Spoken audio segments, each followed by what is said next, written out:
দৰ্শকক স্বাগতম জনাই এই মুহূৰ্তত বিগ পলিটিকেল ব্ৰেকিং জনাবলৈ লৈছো। শক্তি বৃদ্ধি পাব ৰাইজৰ দলত। অখিল গগৈ নেতৃত্বাধীন ৰাইজৰ দলৰ শক্তি বৃদ্ধি পাব। দুদিনমানৰ পূৰ্বে এজন কংগ্ৰেছী বিধায়কে ৰাইজৰ দলত যোগদান কৰাৰ পিছত পুনৰ আন দুজন বিধায়ক অসম বিধানসভাৰ দুজন সদস্য ৰাইজৰ দলত যোগ দিব। 17 আৰু 18 ফেব্ৰুৱাৰীত যোগ দিব দুজন বিধায়কে। অৱশ্যে কোন দলৰ বিধায়ক সেই কথা এতিয়াও স্পষ্ট হোৱা নাই, কিন্তু 17 আৰু 18 ফেব্ৰুৱাৰীত এই দুজন বিধায়কে ৰাইজৰ দলত যোগ দিব আৰু ইয়াৰ লগে লগে ৰাইজৰ দলৰ যি শক্তি সেই শক্তি বৃদ্ধি পোৱাটো এক প্ৰকাৰ নিশ্চিত হৈ পৰিছে। আজি এক সংবাদমেল সম্বোধন কৰে ৰাইজৰ দলৰ কাৰ্যকৰী সভাপতি ভাস্কৰী শইকীয়াই এই কথা জানিবলৈ দিছে।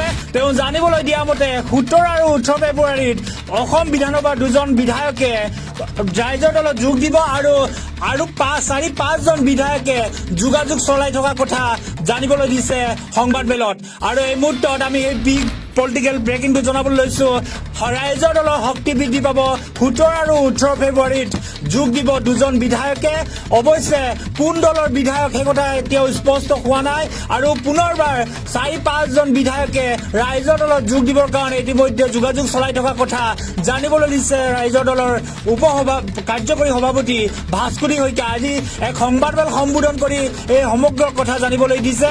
আৰু যিহেতু দুদিনমানৰ পূৰ্বে কংগ্ৰেছৰ এজন নিলম্বিত বিধায়কে ৰাইজৰ দলত যোগ দিছিল আৰু তাৰ লগে লগে ৰাইজৰ দলত এতিয়া দুজন বিধায়ক এতিয়া আছে আৰু আন দুজন বিধায়ক যদি যোগ দিয়ে তেতিয়াহ'লে 4জন বিধায়ক হ'বগৈ।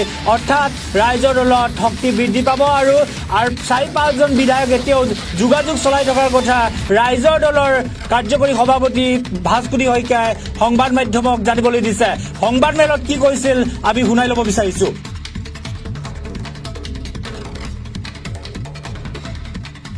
এইটো কথা হৈছে যে অহা 17 ফেব্ৰুৱাৰী তাৰিখে বৰ্তমান অসম বিধানসভাৰ এজন বিধায়কে ৰাইজৰ দলত যোগদান কৰিব। 18 ফেব্ৰুৱাৰীত অন্য এজন বিধায়কে আমাৰ দলত যোগদান কৰিব। 2জন বিধায়কে আমাক দলত যোগদানৰ নিশ্চিতি ইতিমধ্যে প্ৰদান কৰিছে। কেৱল এই 2জন বিধায়কেই নহয়, আৰু 4-5জন বিধায়কৰ আমাৰ লগত সঘন যোগাযোগ চলি আছে। যিকোনো মুহূৰ্তত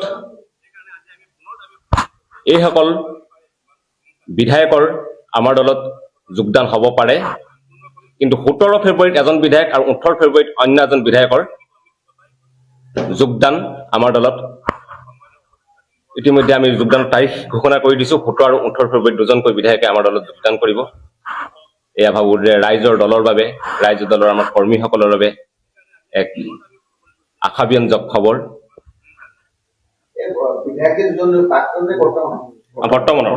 আমি প্ৰাক্তন হলে প্ৰাক্তন শব্দটো লগালোহেঁতেন, কিন্তু বিধায়কসকল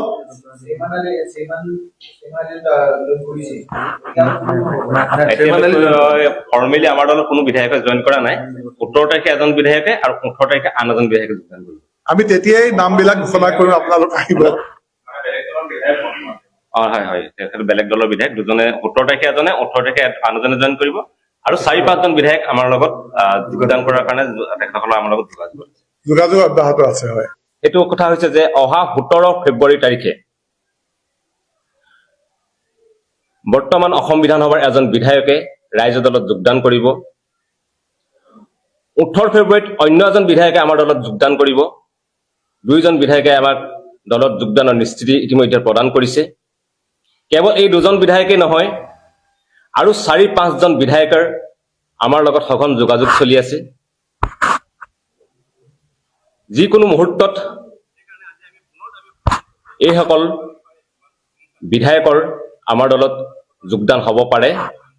কিন্তু 17 ফেব্ৰুৱাৰীত এজন বিধায়ক আৰু 18 ফেব্ৰুৱাৰীত অন্য এজন বিধায়কৰ যোগদান আমাৰ দলত ইতিমধ্যে আমি যোগদানৰ তাৰিখ ঘোষণা কৰি দিছো। 17 আৰু 18 ফেব্ৰুৱাৰীত দুজনকৈ বিধায়কে আমাৰ দলত যোগদান কৰিব।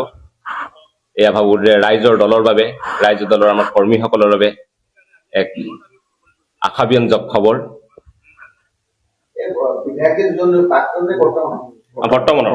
আমি প্ৰাক্তন হলে প্ৰাক্তন শব্দটো লগালোহেঁতেন, কিন্তু বিধায়কসকল